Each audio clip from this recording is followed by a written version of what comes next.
భూ నిమిత్తం గుడ్డివారు ఎవరైనా ఉన్నారా? ఉన్నారు. గర్భమందు మాట లేని, నోరు లేని, లోపముగా ఉన్నవారు ఉన్నారు. బయటకు వచ్చిన తర్వాత షాక్లో నోరు పోయిన వారు ఉన్నారు. ప్రభు కొరకు మోగవారు ఉన్నారు. లేరా? ప్రభు నిమిత్తం మోగవారైపోయారు, ప్రభు నిమిత్తం కుంటివారైపోయారు, ప్రభు నిమిత్తం చేతులు లేని వారైపోయారు. ఒక అతను సువార్త ప్రకటిస్తున్నప్పుడు కొంతమంది అక్కడ చుట్టూ ఉన్న ఓ అల్లరి మూక ఆ సేవకుడిని బాధిస్తుంటే, ఆ సేవకుడి దగ్గర గన్ను ఉందండి, కాల్చేయచ్చు. గన్ను ఉంది, కాల్చేయచ్చు. కాల్చలేదండి, వాళ్ళ చేతిలోనే చచ్చిపోయాడు. అసలు ఎలా చనిపోయాడు? తర్వాత శవాన్ని తీసుకెళ్ళిన తర్వాత ఆశ్చర్యపోయారండి. చిత్రహింసలు పడి చచ్చిపోయాడు ఇతడు. ఒక్కసారి గన్ బయట తీసి ఒక్కొక్కరిని షూట్ చేస్తే బ్రతికేసాను కదా, మరేంటి ఆయుధం ఉండి లేనివాడుగా ఉన్నాడు. ఈరోజు కూడా సేవకులు అనబడిన వారు మనం ఎలా ఉన్నా సరే వాళ్ళు అనొచ్చు అని అనరు. ఇంటిలో భర్త మీరు చాలా అనొచ్చు, కానీ తిరిగి ఎందుకు చేసుకోవట్లేదు? క్రీస్తు నిమిత్తం. చాలా చోట్ల ఉన్నాయి, తిరగట్లేదు. ఎందుకు? క్రీస్తు నిమిత్తం. ఇలా క్రీస్తు నిమిత్తం గుడ్డివారు గాను, కుంటివారు గాను, చేతులు లేని వారు గాను, నోరు లేని వారు గాను, చెవిటివారు గాను, ఎన్నో దూషణలు మీలో మీకే ఉంటాయి, సంఘాలలో ఉంటాయి, కుటుంబాలను దూషణలు. హన్నా పెనిన్న గురించి మీకు తెలుసు కదండి. పెనిన్న ఏం చేసేదంటే రోజు హన్నాని విసిగించేదంటండి, ప్రాణం విసిగిపోయేదంటండి, ముద్ద దిగేది కాదంటండి హన్నాకు. అన్నా ఎప్పుడైనా తిరిగి ఒక్క మాట అందా పెనిన్నాను? నోరు లేదా అండి అన్నాకు? నోరు లేదా? పాపం తిట్టడం చేత కదా. మరి ఎందుకు మౌనంగా ఉంది? దేవుని సన్నిధిలో మౌనంగా ఎందుకు ఏడ్చేసింది? ఆమె దేవుని నిమిత్తము మోగదైపోయింది. అలా ఉండగలుగుతున్నామా? మాటకు మాట, దెబ్బకు దెబ్బ, అంతే కదండి. కంటికి కన్ను, పంటికి పన్ను. ఉన్నది కొత్త నిబంధనలో, ఆచరించేది పాత నిబంధన. అలా ఉండకూడదు ప్రియమైన వారులారా, ఉండకూడదు. ఇలా ఉండాలి. క్రీస్తుకు ఖైదీలుగా ఉండడం అంటే ఏంటో తెలుసండి?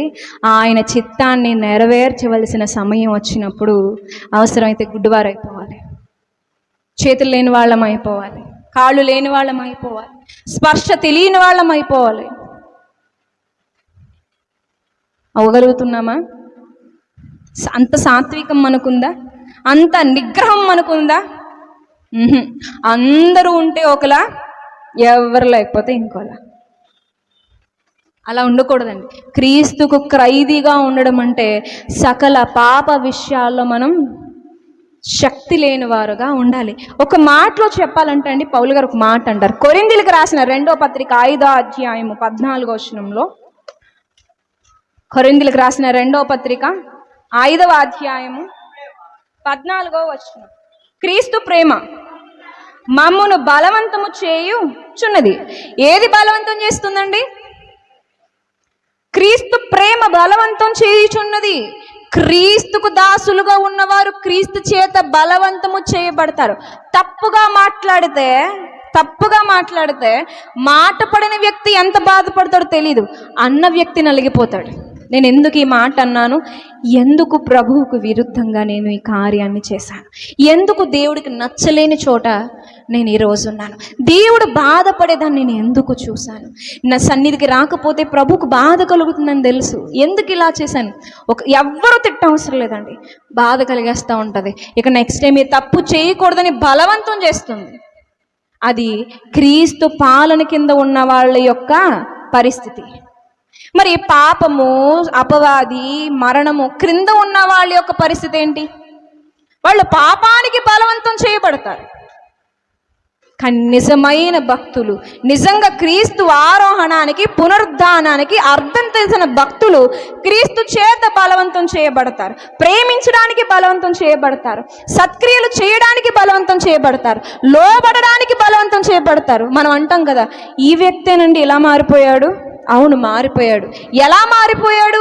క్రీస్తు చేత, ప్రేమ చేత అతడు బలవంతము చేయబడ్డాడు. ఎవరు పాలన కింద ఉన్నాము చెప్పండి?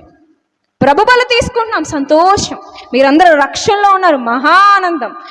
యవ్వనస్తులైన వారు, మరి యవ్వనస్తులు అయినటువంటి స్త్రీలు, పురుషులు, మీరందరూ దేవుని సంఘంలో ఉన్నారు, చాలా సంతోషంగా ఉంది.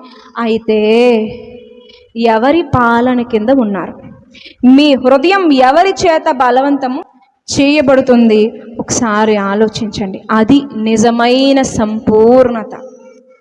సగం ఎప్పుడు కూడా పరిపూర్ణత సాధించలేవండి. మనం అనుకుంటాం ఒక విషయమో రెండు విషయాల్లో కాస్తంత పాటించేసి గొప్పవాళ్ళం అనుకుంటాం. కాదు. పరిపూర్ణత అంటే ఏంటండి? పరిపూర్ణత అంటే ఏంటి? పూర్తిగా దేవుని యొక్క సామ్రాజ్యము క్రింద బ్రతకాలి. దుష్టుని ఏలుబడి మన మీద